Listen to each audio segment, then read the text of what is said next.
우린 살면서 이런저런 일들을 겪잖아요. 우리가 살아가는 삶이 기쁜 날도 참 많지만 힘들고 어려운 날들도 이루 헤아릴 수 없이 많은 것 같습니다. 또 사람들이 겪는 고난, 이런저런 고난의 종류도 다 다릅니다.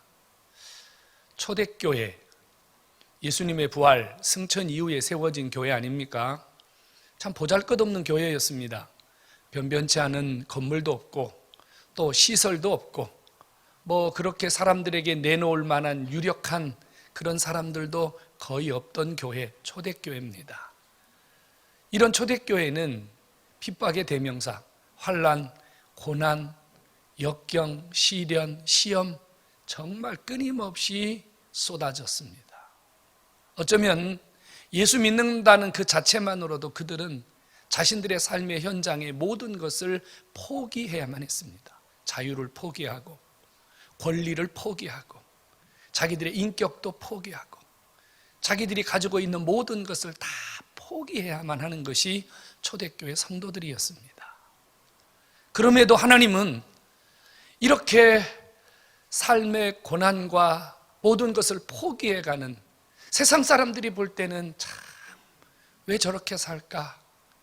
왜 쟤들은 저런 모습으로 살까? 사람들의 비웃음과 사람들의 손가락질 대상이었던 이 그리스도인들, 정말 하나님은요 버리지 아니하시고 그들을 붙들고 계셨습니다. 그래서 그들이 참 세상에서는 구차하고 세상에서는 참 형편없는 것 같았는데 날마다 하나님의 교회에는 믿는 자들의 얼마나 많이 몰려오기 시작하는지 3,000명씩 5,000명씩 하나님의 교회는 믿는 자들의 숫자가 폭발적으로 일어났음을 믿으시기 바랍니다. 자, 교회가 부흥하면 얼마나 행복하고 얼마나 좋은 일이에요. 하지만 교회가 부흥하면 부흥할수록 싫어하는 사람이 있어요. 위협을 받는 사람이 있어요. 누구입니까? 바로 변질자들입니다. 변질자들이에요. 대제사장, 성전을 맡은 자들, 쉽게 말하면 당시의 종교 지도자들은 교회가 부흥하면 부흥할수록 그들은 위협이 되었어요. 자신들의 거짓이, 자신들의 잘못이 드러나는 것을 두려워했기 때문입니다. 그래서 그들이 택한 방법 중에 하나가 뭐냐면요, 어찌하든지 교회 부흥을 막아야 되겠다. 교인들이 교회 오지 못하도록 저들을 막아야 되겠다. 그래서 사도들을 잡아다가 감옥에 가두었습니다. 지도자들을 가두면 성도들이 힘을 잃어버릴 것이라 이렇게 생각한 거죠. 사도들을 가두었습니다. 그런데 여러분, 지도자 몇 명 가둔다 그래서 성령께서 사람을 가두듯이 성령도 가둘 수 없잖아요. 사도들은 가두었지만 성령님을 가둘 수 없기 때문에 성령님은 더 강하게, 더 능하게 그들 속에 일하셨음을 믿으시기 바랍니다. 할 수 없이 그들은 이제 사도들을 놓아야 됩니다. 1박 2일 동안 사도들이 갇혀있다 풀려났습니다. 그리고 교인들에게 찾아왔겠죠. 교인들이 사도들이 풀려났다는 이야기를 듣고 몰려들었습니다. 그리고 그들이 사도들을 만난 그 순간, 사도들의 그 고문, 고초, 어려움을 듣고 난 이후에 그 자리에서 다 함께 무릎 꿇고 한 마음으로 기도했다고 합니다. 그런데 여러분, 기도했다는 말은 아주 은혜가 되지 않습니까? 하지만 사도들은 지금 1박 2일 동안 고난을 받고 왔어요. 어떤 면에서는 사도들에게도 쉼, 휴식, 이 피곤이 풀어져야 된다 그 말이에요.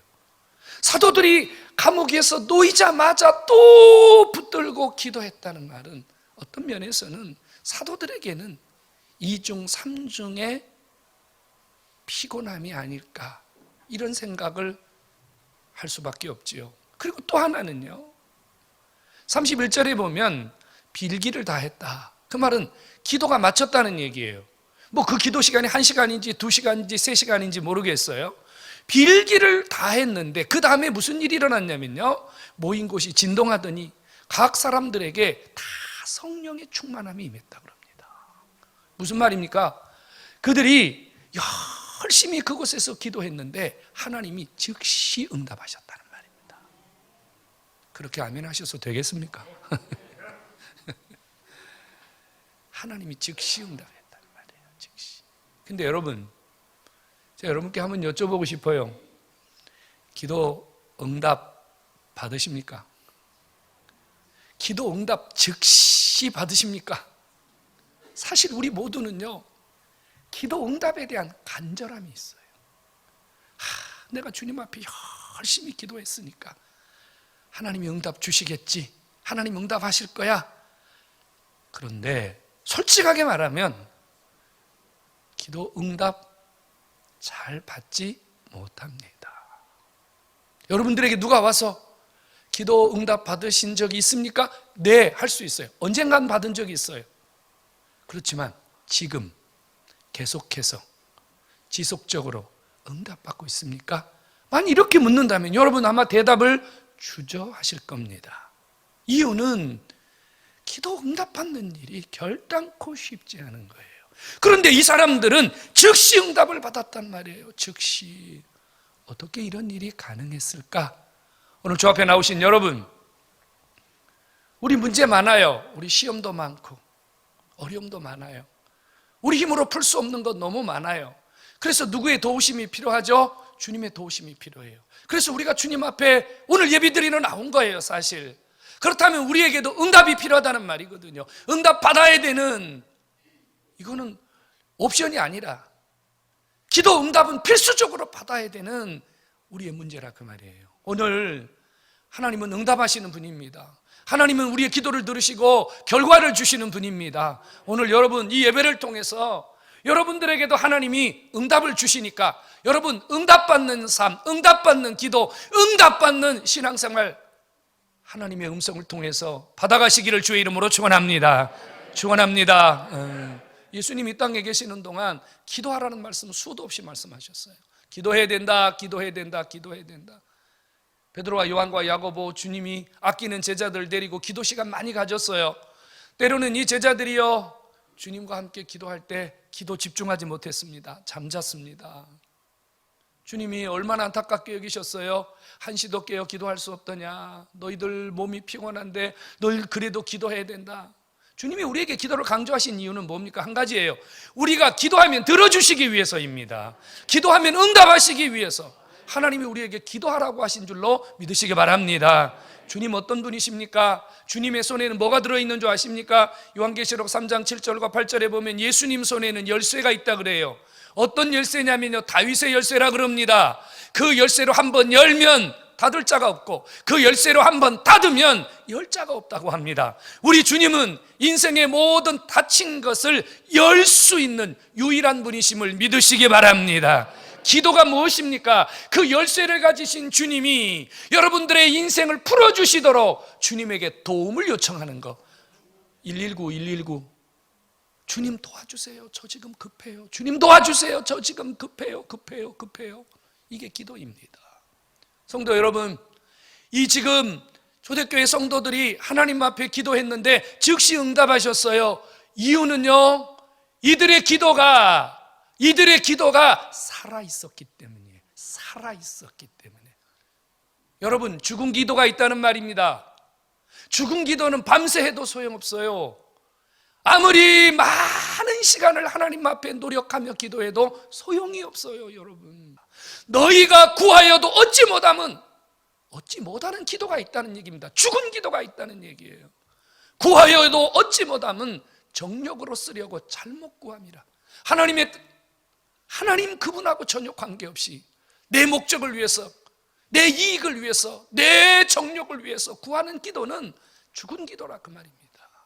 어떤 사람 열심히 기도했는데 의심하고 기도했다면 그 기도 또한 아버지가 죽은 기도라고 말씀합니다. 성도 여러분, 죽은 기도는요 하나님이 들으실 수가 없습니다. 근데 우리는 자기가 죽은 기도를 하고 있으면서도 자기의 기도가 응답될 것이라고 하는 착각 속에 빠져 있다는 거죠. 오늘 그 초대교회 성도들은요 즉시 응답을 받았어요. 살아있는 기도를 했기 때문이에요. 오늘 주 앞에 나오신 여러분, 살아있는 기도자, 응답받는 기도자, 여러분 삶에 주님이 찾아오셔서 역사해 주시는 이런 기도자가 되기를 주의 이름으로 축원합니다. 그럼 이들 어떤 기도했을까요? 이들은 소리 높여 하나님 앞에 찬양하며 기도했습니다. 그들이 한 마음으로 기도를 시작할 때 그들은 일제히 소리를 지르며 주님 앞에 이렇게 외쳤습니다. 대주제이신 하나님이여. 물론 이 말의 의미는요, 함께 소리 지르며 통성 기도를 했다는 의미로도 해석할 수 있지만, 실제로 이 본문을 더 깊이 들어가 보면 이들은 하나님 앞에 기도를 시작하면서 뭐부터 시작했냐면 찬양을 먼저 시작했다는 거예요. 소리 높여 아버지를 높였다는 겁니다. 여러분, 기도와 찬양이 무슨 관계가 있느냐고요? 있습니다. 우리가 기도하기 전에 하나님을 높여드리는 것, 하나님을 기쁘시게 하는 것, 하나님을 행복하게 해드리는 것은 내 기도와 하나님이 하나로 연결되는 통로가 됨을 믿으시기 바랍니다.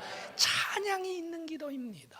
그래서 예배를 드릴 때, 그 다음에 기도할 때 우리가 반드시 찬양을 하게 되는 거예요. 여러분들이 하나님을 찬양하며 기도할 때, 여러분들이 하나님을 기쁘시게 해드리면서 기도를 시작할 때, 그 기도는 살아있는 기도예요.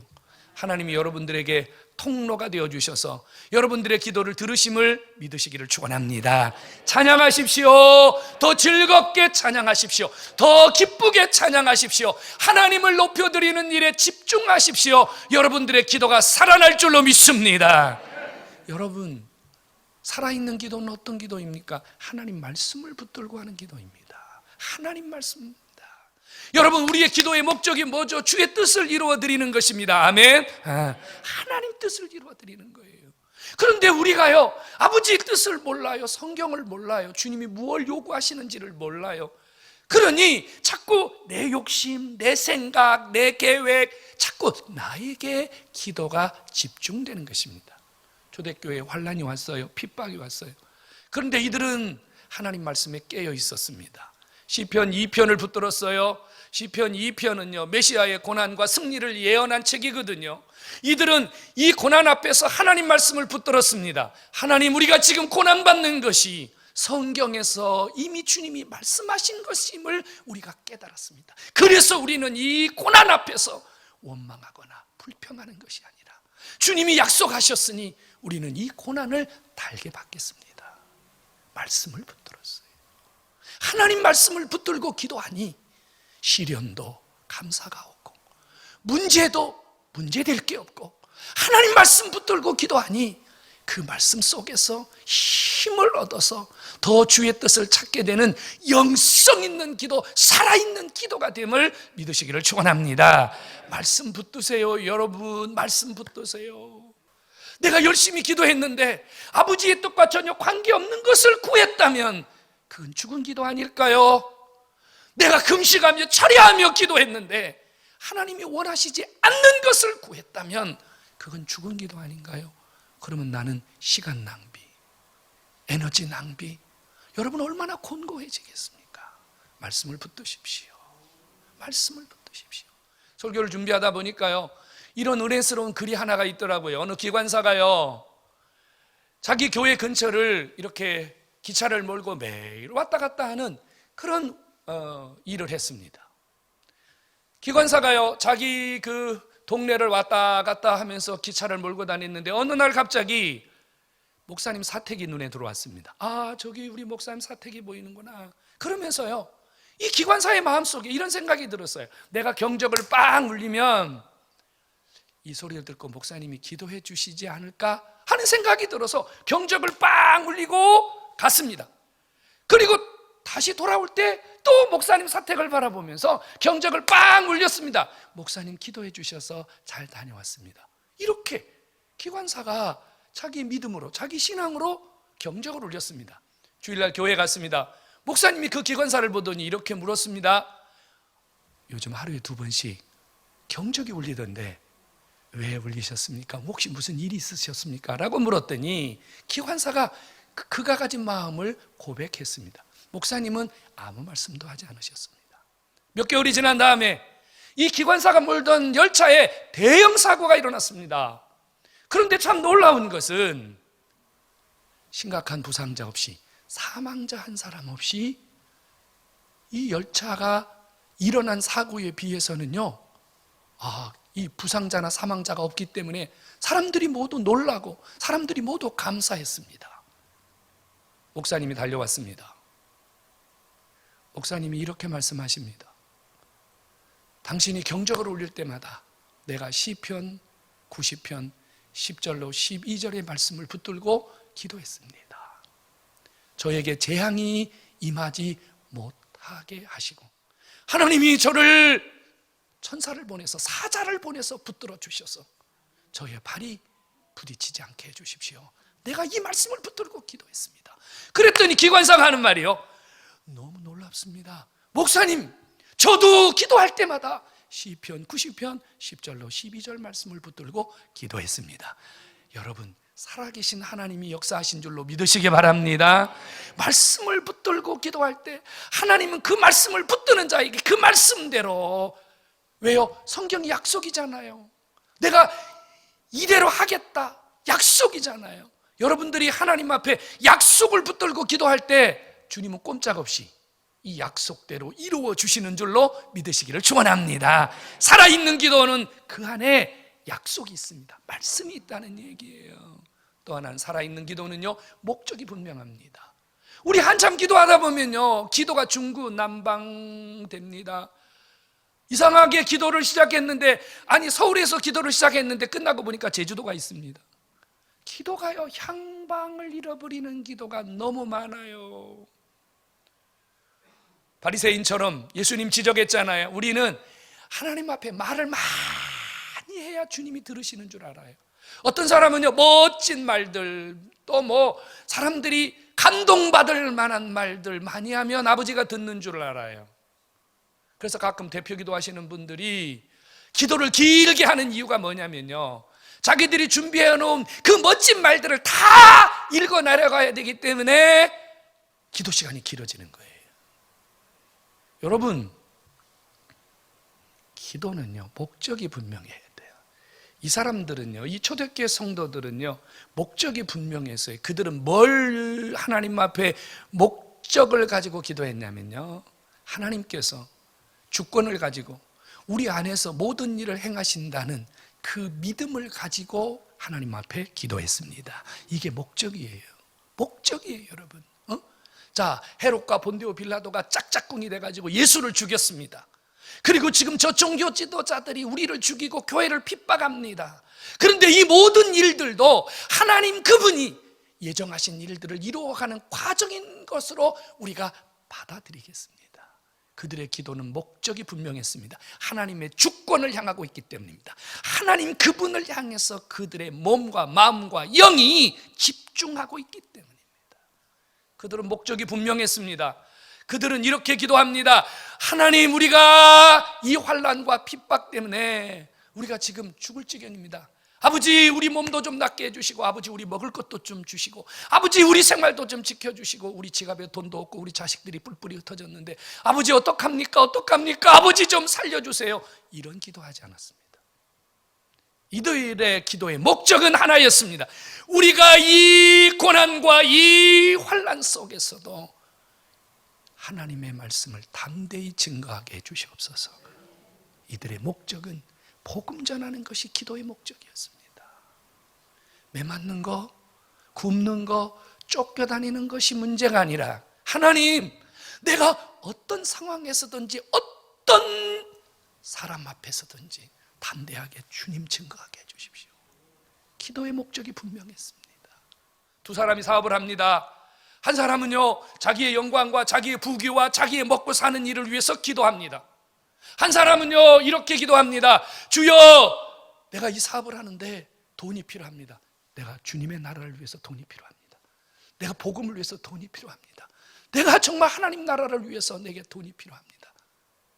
하나님이 누구의 기도를 들어주시겠습니까? 성도 여러분, 목적이 분명해야 됩니다. 이들은요, 표적과 기사도 구했습니다. 거룩한 종 예수의 이름으로 병이 낫고 사람들이 치유받는 이런 기적을 구했습니다. 무엇 때문에요? 기적을 구하면 사람들에게 인기가 있잖아요. 표적이 나타나면 사람들에게 인기가 있잖아요. 그래서 그렇습니까?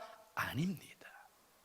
그들이 구한 치유, 신유, 능력, 이 모두 예수 증거하기 위한 수단으로 하나님이 사람 살리는 일, 영혼 살리는 일에 자기들을 사용해 주시기를 분명하게 기도한 줄로 믿으시기 바랍니다. 이거 살아있는 기도입니다. 그리고 중요한 것은요, 이들이 기도하고 그대로 살았다는 겁니다. 이게 살아있는 기도입니다.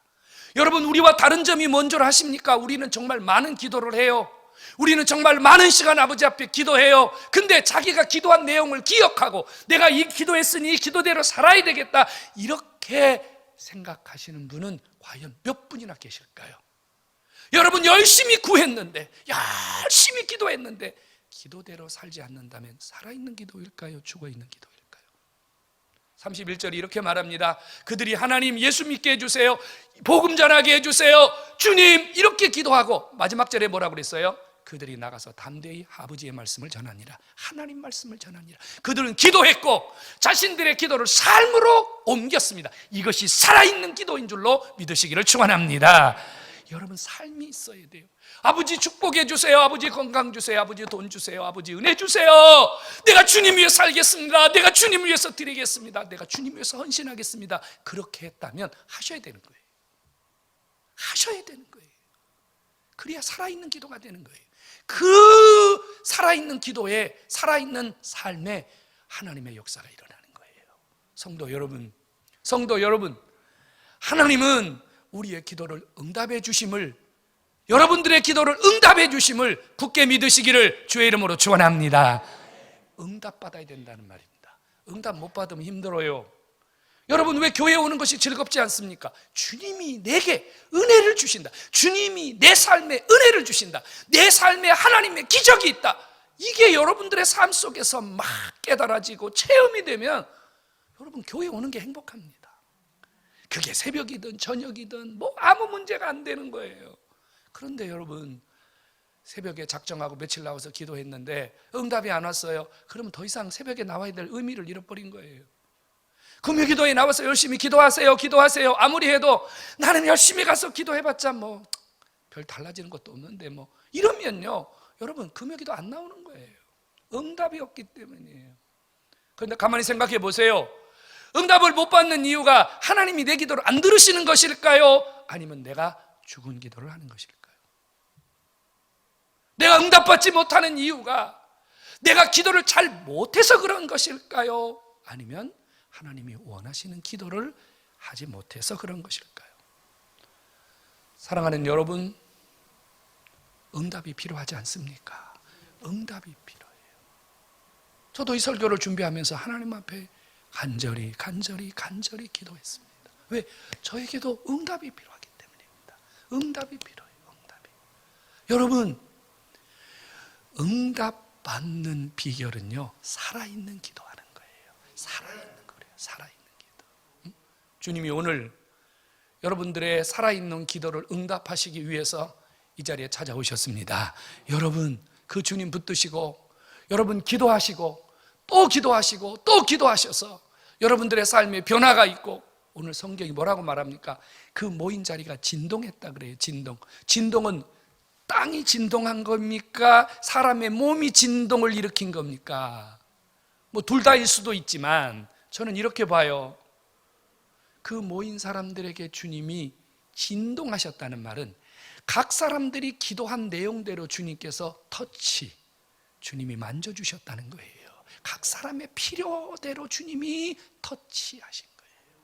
다 성령 충만함을 받았다는 말은 무슨 말입니까?